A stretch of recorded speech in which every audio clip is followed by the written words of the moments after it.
Hello and welcome to Rhythms and Strum Pattern, the second of two videos. And today I'm going to do something a little different. I'm going to take you through a score right from the inception and then take you to the actual score. Just a random chord I chose for this score, but I'm going to show you how I kind of put these lessons together. This isn't the actual lesson, so it's going to kind of get you into a breakdown of the 16th note grouping and how we get there. So this is going to be pretty cool.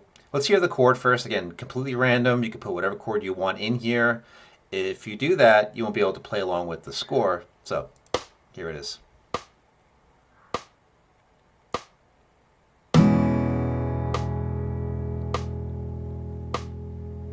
Okay, so it's just a whole note, and the idea of the whole note is that it occupies the entire measure, the whole measure. Back here we have our time signature, 4/4 time, which tells us we have 4 beats in the measure, and the quarter note gets the beat. And you're going to see this rhythm show up as we notate the score. Okay, so I have a whole note chosen. I'm going to stay with this chord through the entire measure. In this case, I'm going to stay with the chord through the entire score. So I'm going to copy this chord, put it over in measure 3, and now I'm going to change the rhythm of this. So I'm going to start breaking down the whole note into smaller parts, eventually getting to the 16th note, half note coming up, which is a breakdown of the whole note. So we work in twos. So everything's subdivided by 2. Now we have our half note. And we're going to hear how this chord sounds when we get there. So we got our half notes. So if I go back to the beginning, we'll hear what that sounds like. 2, 3, 4.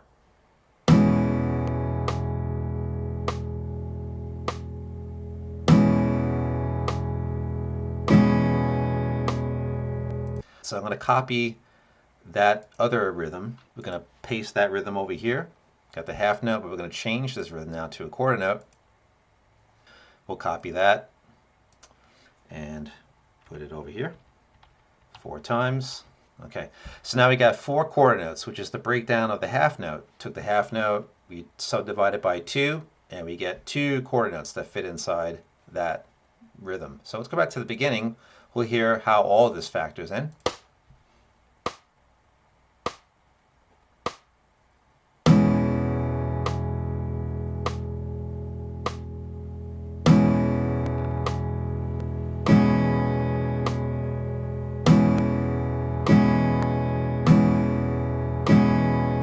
Okay, so now things start to sound like they're speeding up, right? Because we're putting more information against the beat. Okay, so we got our chord out now. We're going to change it to the next rhythm. As you can see, I'm kind of accessing rhythms on the left side of my screen here, eventually getting to this guy right here. That's where the mouse is on the left side of the screen. You'll see our 16th note being queued up, but we're not going to be doing that yet. So this is the next step. All right. Let's connect that too. So you got 8th notes coming into play here now, and everything's barred. All right, there we go. So now I'm going to copy this 2-part bit here, paste it in. Now we got 8th notes again.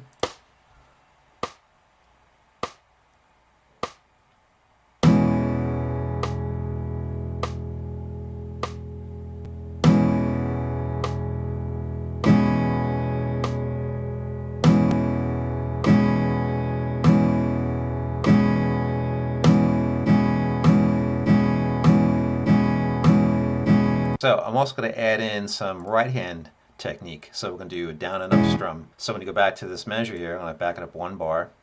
2, 3, 4. Okay, so the 8th note breaks down the quarter note by 2. So you have 2 events happening inside the quarter note. 1 and 2 and 3 and 4, and right hand just goes down and up. When we get to the 16th notes, which are next, you're going to see this strum pattern doubled inside each beat, pretty much. So let's copy the 8th note, bring it over here, and now I'm going to change this to 16th notes finally. Okay, so we got our 4th rhythm compared to the first few bars. Whole note was the first rhythm, half note being the second rhythm, quarter notes being the third rhythm, and the 4th rhythm is actually the 8th notes. And now we get the 16th notes, which is the 5th rhythm, which is going to lead us into 16th note strum patterns 2 of 2B, which you'll see in a moment. This rhythm here is the basis of what's coming up. So, but now we get to hear what everything sounds like. Okay, there they are, they're grouped in 4s. So we get 4 16th notes, which is the division of the 2/8 notes. We break it down by a factor of 2, subdivide it. Everybody's here. Let's hear the whole thing now.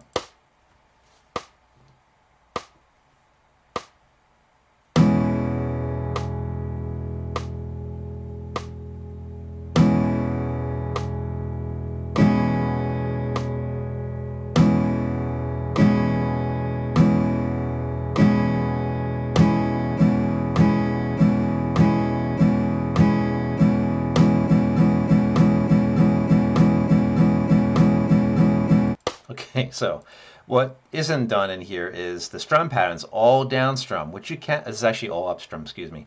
You could do that if you want to. We're not going to do that. We're going to change this out. Let's hear this one more time with the proper right hand technique. You can see it's going to be, you know, down, up for the 1 E and which is the way this is counted. 2 E and 3 E and 4 E and nice even grouping of notes. The right hand pattern is going to be going down and up, so we got an even motion there as well. We're playing all 6 strings, which is why I chose this particular chord. It's not just a regular E major chord.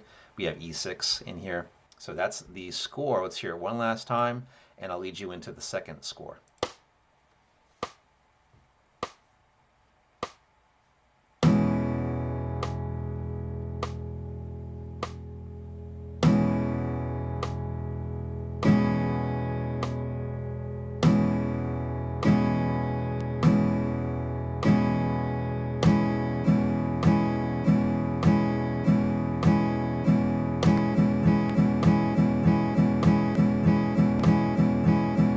And that's it. Notice in the first 3 bars, there's no strum pattern put in there. These would be all down strums. So there it is. That's the score. The next score. The thing that's interesting about the chords is the shape of the left hand is the same throughout. We're playing the same amount of strings throughout.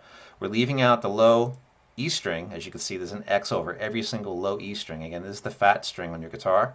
It's the one that's nearest to you when you look down at your guitar from a seated position. That's the first string you're going to see looking down, string 6. The thinnest string is the one that's closest to the floor. That's actually your top string. So I mention this just about every video because it's an important part of distinguishing what's low E and what's high E. So all the chord shapes are identical. The thing that's different is the location. This one's at 6th fret, so the first finger is at 6th fret. 8th fret for the next chord. Okay, so whatever you see on the left side of the diagram, that's the fret we're going to play these chords at. This one's pretty high up there, 13th fret, the highest sounding chord we get, and it's a C chord. So if you're kind of confused about the score in terms of what's up on top of the page, these two look exactly the same. So, but the interesting thing is where the fret location is. Okay, so that's what I want to point out in the score getting into it. The main feature is the 16th notes. So we have the full grouping here, which is where we left off with part 2 of 2A in the case. Part 2 of 2A was the previous score. So we carried that last measure over from that score into this score. So there we have it. Right hand action is complete. Down and up in alternation. We're alternating the right hand. So we have the grouping counted out as 1 E and 2 E and 3 E and 4 E and the right hand is constantly moving down and up. Difference between the previous score and this one is that we're not playing all 6 strings, as you can see in the tablature. Low E string is not played. That's reinforced in the chord diagram with the E string being taken out. But all the chords in this score use all 5 strings. So there you go. Let's hear a little bit of the score and we'll talk about it. Click track is going to start you out. We're at 50 beats per minute.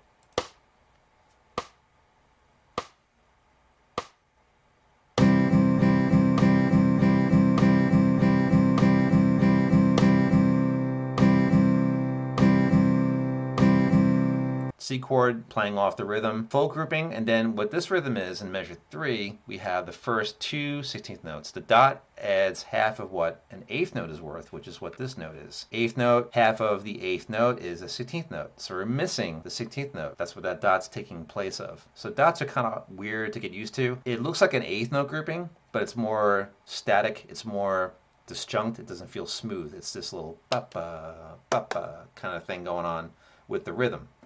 So 8th notes would be 1 and 2 and 3, 4.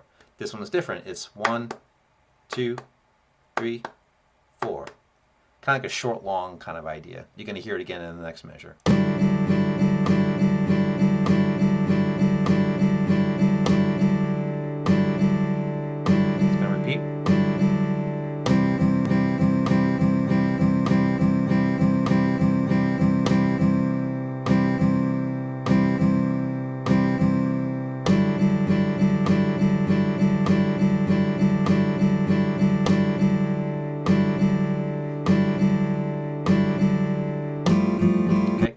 next chord jumps in. So this rhythm here, just think of this rhythm measure 3 as being the first two 16th notes, but not the last two. Okay, so we're taking the rhythmic grouping and cutting it in half. So you get the first two 16th notes, but not the next two. That's what the dot is replacing. That's how that works. So we get rid of it. Now we're on to the next measure. Brand new chord. You get two chords in the first two bars. Pairs of chords are great. You can play with just the first two bars again. As a way of practicing this, scroll back through the video. I'm going to do it for you now just so you get a chance to get another shot at the chord pairing.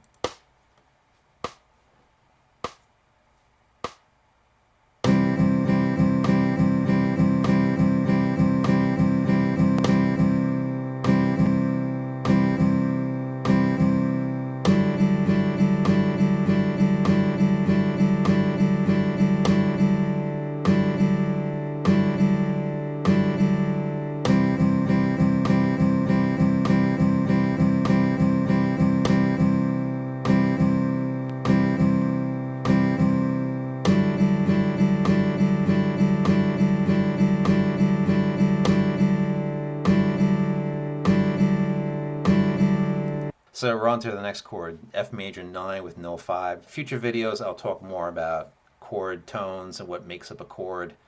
So now we're on the next measure, F major 9, no 5. Here it goes.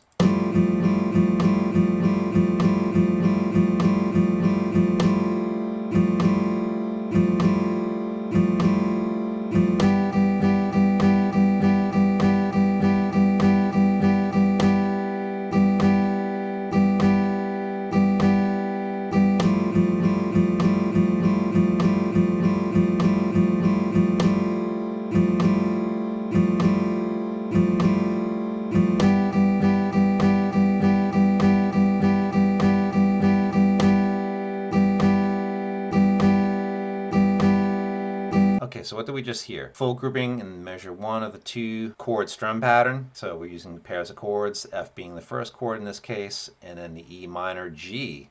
That's the thing with these chord diagrams, is looking to see where the C shape is located. And then of course you get the resulting notes because of where your hand is. The rhythm part. So the idea with measure 7 is that we have the first 16th note and then the last 16th note. So we're leaving out the middle two, which results in what you see in measure 7. The dot takes place of one of the 16th notes because the dot adds half of what eighth note. So half of an eighth note is a 16th note. So you're adding in a 16th note. I'm going to include the previous video in the description. You'll see it at the end of this whole video as well. So that's how this grouping is put together in measure 7. We're taking the first 16th note and the last, leaving out the two center 16th notes. Let me go back to measure 6. Let's play it again.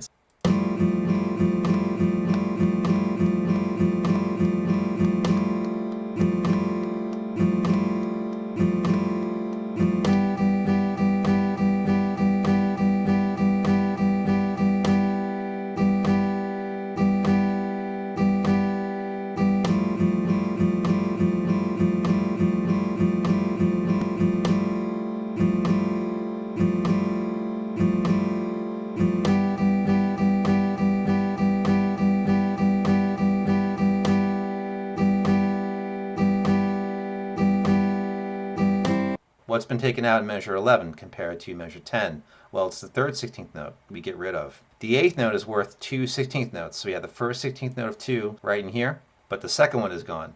So because the eighth note is worth two 16th notes. So that's how this measure is put together. We're taking out the third 16th note, and the result is what you hear in measure 11.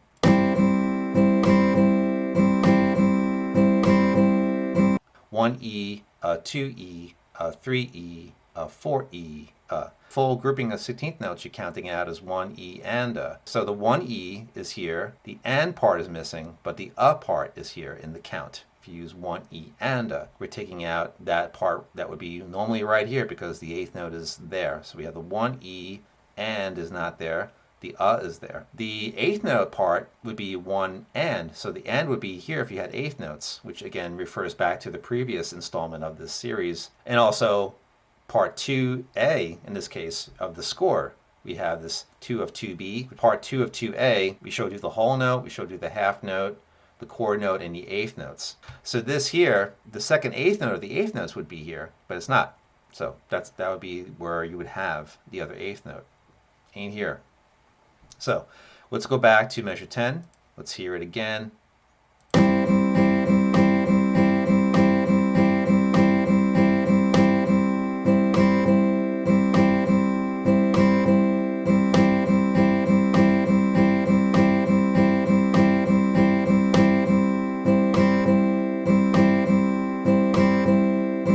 Interesting thing about measure 11 and also measure 13 is the right hand part here.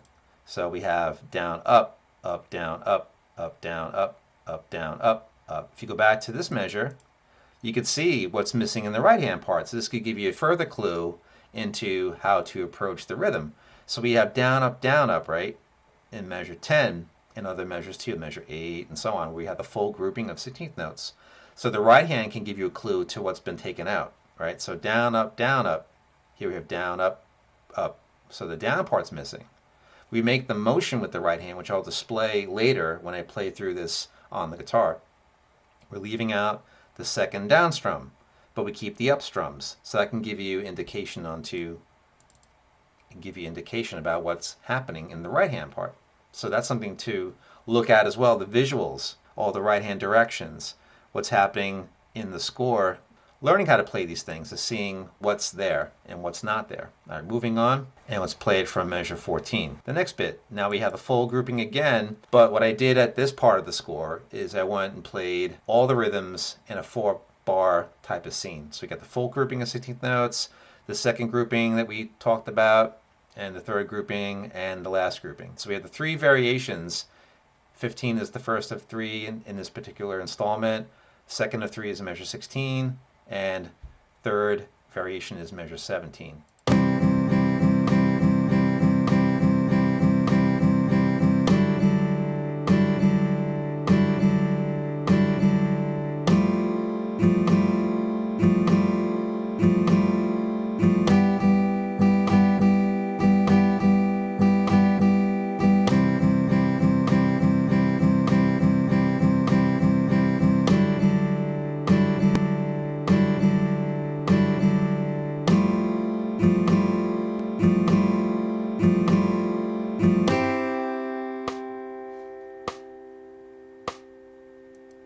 Really weird ending, right?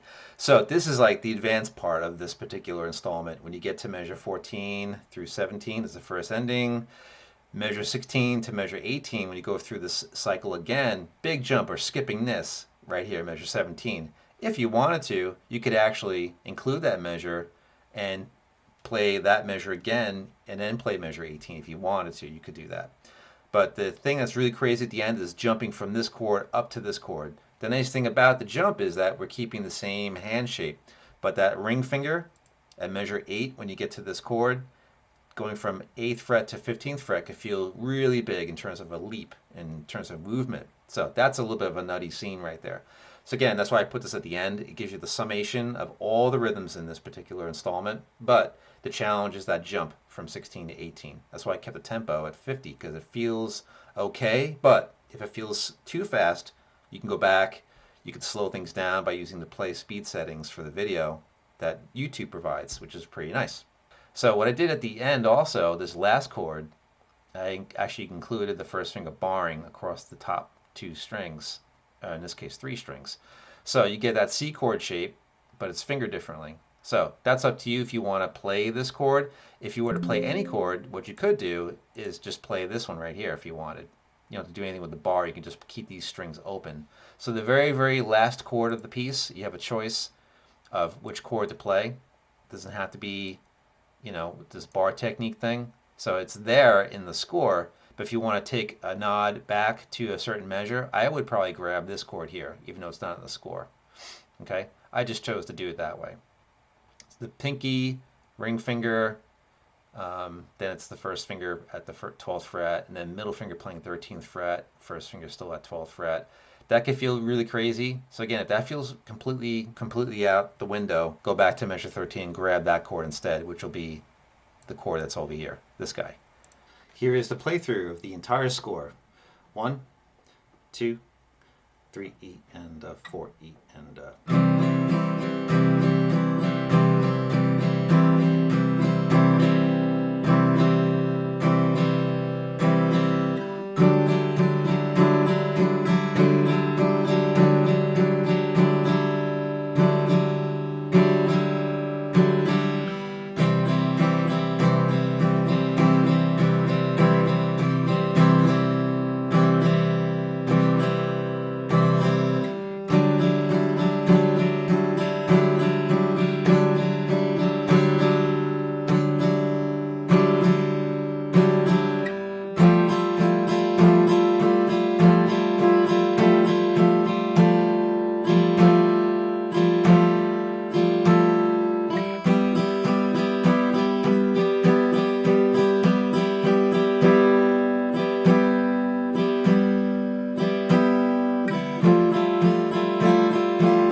That's the entirety of the score with the strum pattern. So if you like this video and you found it helpful, please feel free to like and subscribe, and we'll see you on the next one. Take care.